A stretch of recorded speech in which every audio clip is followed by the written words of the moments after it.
Welcome to this Skill Builder at a Glance tutorial on independent learning. Learning away from the seminar room, lecture theatre or lab presents a different set of challenges. In those settings, we have a variety of conditions set for us, namely time, how long we have to be in the space and when, tasks, the things that we need to do in that space during that time, and method, the way that we're asked to work, whether that be discussion, practical application of skills, written work, etc. Away from these settings, we have to shape these things ourselves. As such, the first thing to do is to define these conditions. How long am I going to work for?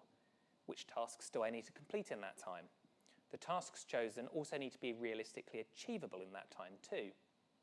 Finally, we need to ask, how am I going to complete these tasks? That is to say that we need to define the method of learning. Some of these, again, may be defined for us, such as if we need to complete an essay for submission, but a task like revision for an exam is much more down to our own preference. In terms of how long we're going to work for, we need to have a good sense of what sort of time we're working with. Broadly, courses at university can be defined on a scale from time poor to time rich. Time poor courses, such as medicine for example, will have very heavy timetables with little time outside of the course to do independent work. In spite of this, you will do most of your work in sessions, so less work is then required outside of them.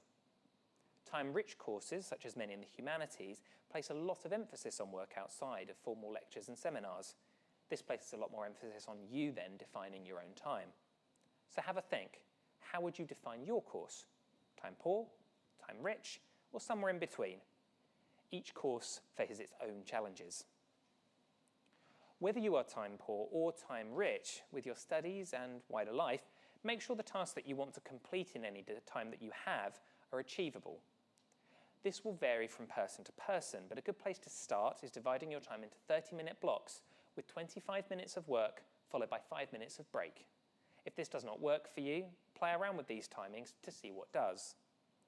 Then define your tasks clearly and place these into the slots.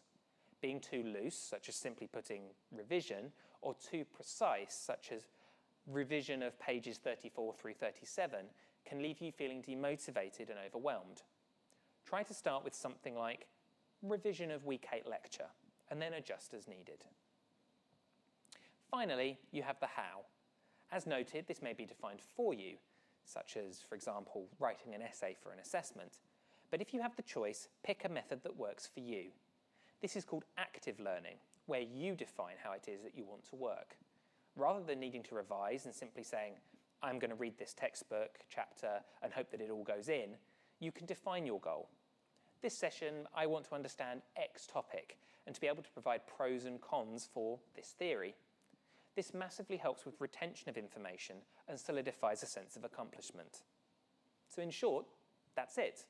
Define how long you'll work for, what you need to complete in the time that you have, and how you're going to approach the task. Define these and you'll be off to a great start. Thank you for watching. For further guidance on independent learning and many other academic skills topics, please do consider watching our longer Skill Builder videos on Moodle.